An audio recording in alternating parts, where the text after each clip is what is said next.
Shalom, saudara-saudara yang dikasihi oleh Tuhan. Saya ingin membawa kita untuk melihat kebenaran firman Tuhan, ataupun melihat firman Tuhan sebagai renungan singkat untuk kita. Daripada 1 Yohanes 4, ayat 7 sampai ayat yang ke-12. 1 Yohanes pasal 4, ayat yang ke-7 sampai ayat yang ke-12. Firman Tuhan seperti ini. Saudara-saudaraku yang kekasih, marilah kita saling mengasihi, sebab kasih itu berasal dari Allah. Dan setiap orang yang mengasihi lahir dari Allah dan mengenal Allah. Barang siapa tidak mengasihi, ia tidak mengenal Allah, sebab Allah adalah kasih. Dalam hal inilah kasih Allah dinyatakan di tengah-tengah kita, yaitu bahwa Allah telah mengutus anaknya yang tunggal ke dalam dunia, supaya kita hidup olehnya. Inilah kasih itu, bukan kita yang telah mengasihi Allah, tetapi Allah yang telah mengasihi kita dan yang telah mengutus anaknya sebagai pendamaian bagi dosa-dosa kita. Saudara-saudaraku yang kekasih, jikalau Allah sedemikian mengasihi kita, maka haruslah kita juga saling mengasihi. Tidak ada seorang pun yang pernah melihat Allah. Jika kita saling mengasihi, Allah tetap di dalam kita dan kasih-Nya sempurna di dalam kita. Kasih yang sejati. Saudara-saudara, 14 Februari sinonim dengan hari kasih sayang. Ataupun kalau kita berbicara tentang tanggal 14 Januari atau Februari, itu merupakan hari yang selalu dinanti-nantikan oleh ramai orang juga. Ya, selalu dinanti-nantikan.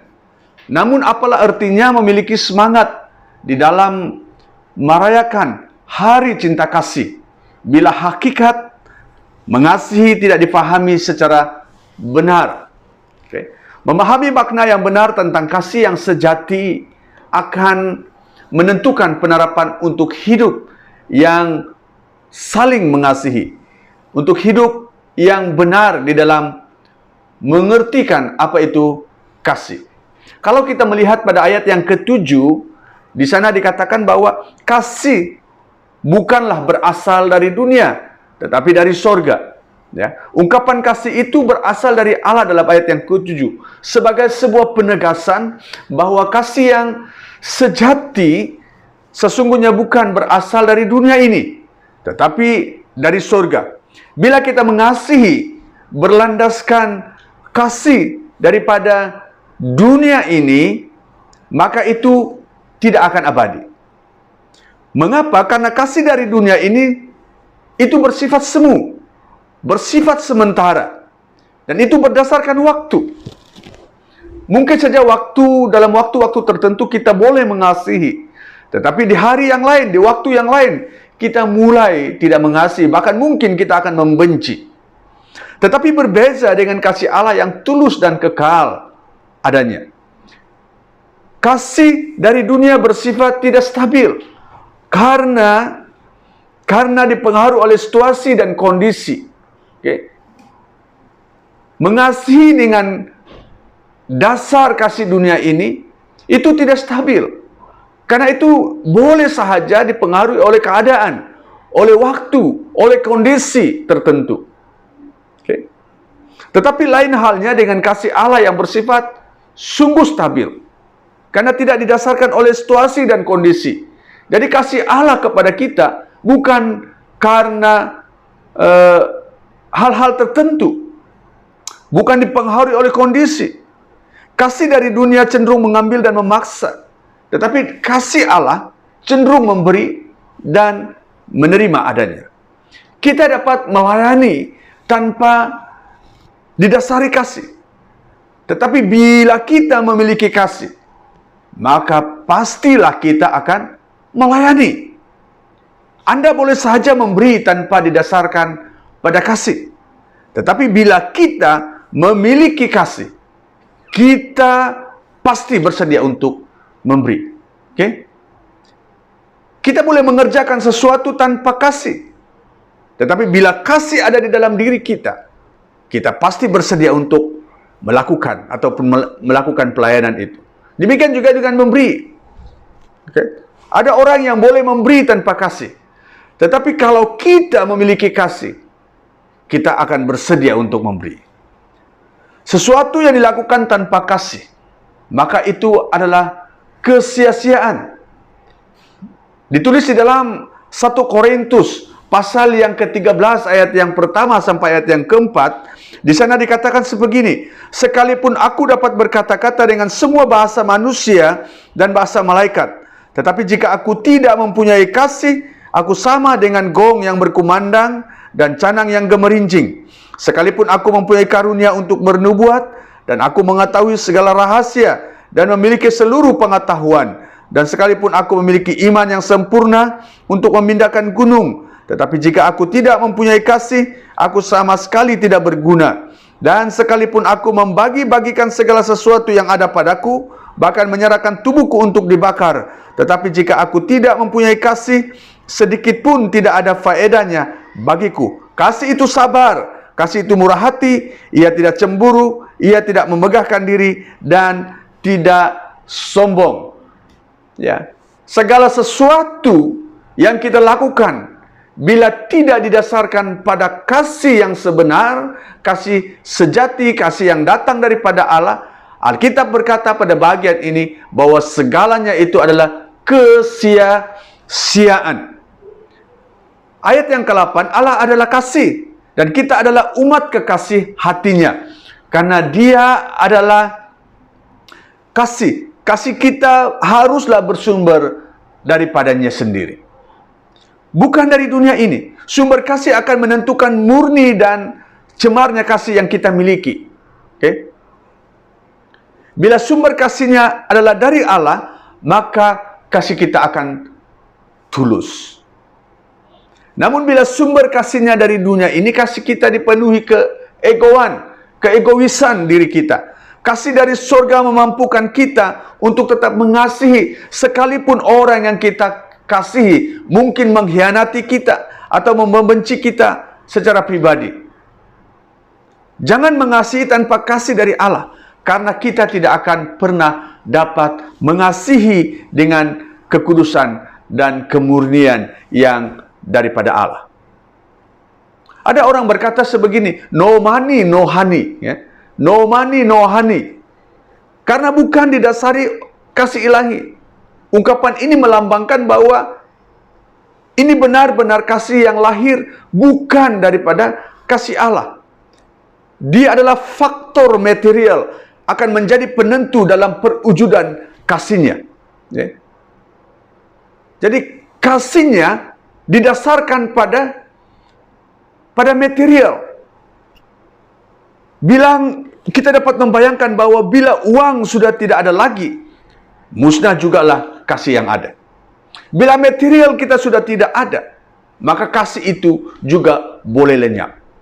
Jadi kita tidak boleh mendasarkan kasih kita, cinta kasih kita, baik terhadap pasangan kita, tidak boleh didasarkan pada material, pada benda yang boleh kita lihat pada seseorang. Karena itu mungkin boleh hilang, boleh habis, dan boleh tidak ada. Bila itu sudah tidak ada, maka boleh sahaja kasih itu akan berakhir. Jadi, kalau kita melihat pada ayat yang ke-9 dan 10, itu juga adalah menyatakan bahwa bukti kasih itu harus nyata, harus nampak. Bagaimana dalam kehidupan kita ketika kita menyanyikan sebuah lagu yang sebegini? Aku mengasihi Engkau, Yesus, dengan segenap hatiku. Ku renungkan firman-Mu siang dan malam. Ku pegang perintah-Mu dan ku lakukan. Aku tahu ya Tuhan, tujuan hidupku hanyalah untuk menyenangkan hati-Mu. Ketika kita menyanyikan lagu ini, apakah benar-benar di dalam kehidupan kita seperti bait-bait lagu ini, bahwa kita benar-benar mau menyenangkan hati Tuhan. Apakah di dalam kehidupan kita benar-benar kita merenungkan firman Tuhan itu siang dan malam, dan kita berpegang pada perintah Tuhan, dan kita melakukannya, dan kita mengerti bahwa tujuan kehidupan kita adalah untuk menyenangkan hati Tuhan? Ataukah sebaliknya, realiti daripada kehidupan keseharian kita tidak seperti apa yang kita nyanyikan, bahwa kita tidak menyenangkan hati Tuhan, bahwa kita tidak merenungkan firman Tuhan itu siang dan malam.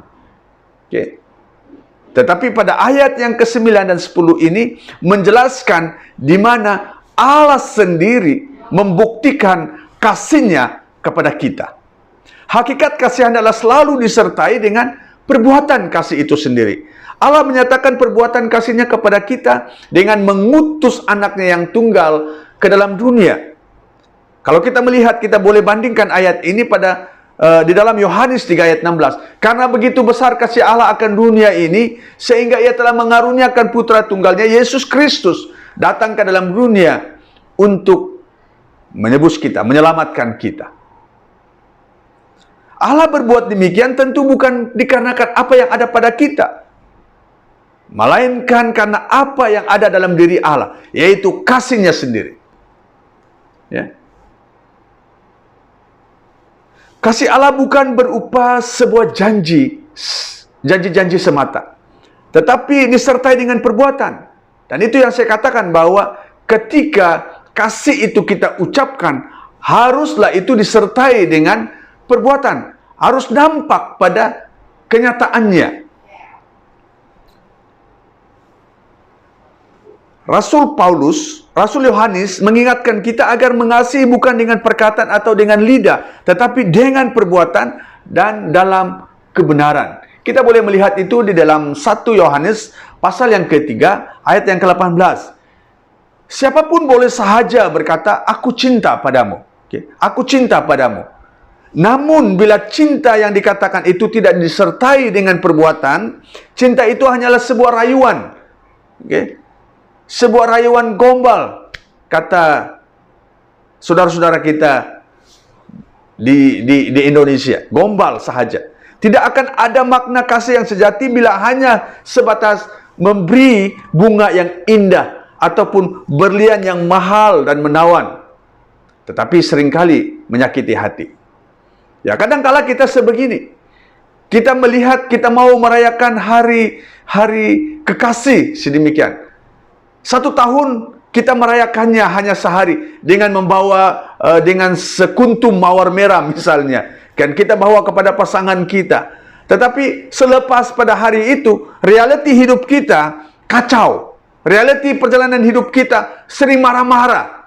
Lalu di manakah nilai daripada sehari sahaja di dalam kita merayakan, memperingati hari kekasih itu?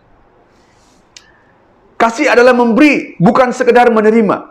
Banyak di antara kita mau dikasihi, tetapi sedikit yang mau mengasihi. Namun kasih dari surga bukan sebatas memberi kasih, melainkan tetap mengasihi walaupun disakiti. Yang terakhir pada ayat yang ke-11 dan 12, kita haruslah mutlak hidup dalam kasih sebagai gaya hidup kita senantiasa. Saudaraku yang dikasihi oleh Tuhan, dunia mengalami kesepian hidup karena tidak adanya kasih Allah di dalam kehidupannya, dalam dirinya. Banyak manusia di dunia ini mencari cinta yang dimanifestasikan dengan mencari melalui hal-hal dunia ini, melalui seks misalnya, melalui narkoba, obat-obat terlarang, dan kenikmatan dunia yang fana. Berbagai cara yang dilakukan untuk menemukan, semata-mata untuk menemukan erti kasih ataupun cinta itu. Tetapi saudara, namun yang menyedihkan, ironisnya, mereka sama sekali tidak pernah menemukan kasih yang sejati. Mereka tetap saja merasa kesepian, meskipun menghadirkan diri dalam acara-acara dunia. Misal kata ada di pusat-pusat hiburan, kita pergi ke sana untuk menemukan kesenangan, sukacita. Tetapi ketika kita pulang daripada tempat keramaian itu, kita tetap merasakan kesunyian, merasakan kehampaan, kesepian, kesendirian, rasa kesendirian di dalam kehidupan kita. Saya pernah mendengar kesaksian dari salah seorang budak yang ada di pusat tahanan, CCRC, suatu ketika dahulu.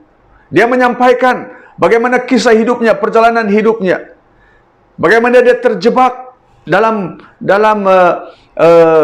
keadaan yang sangat teruk seumpama itu.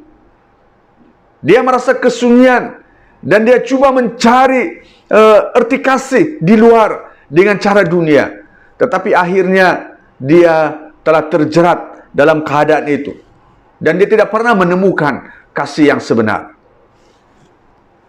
Sesungguhnya setiap manusia membutuhkan kasih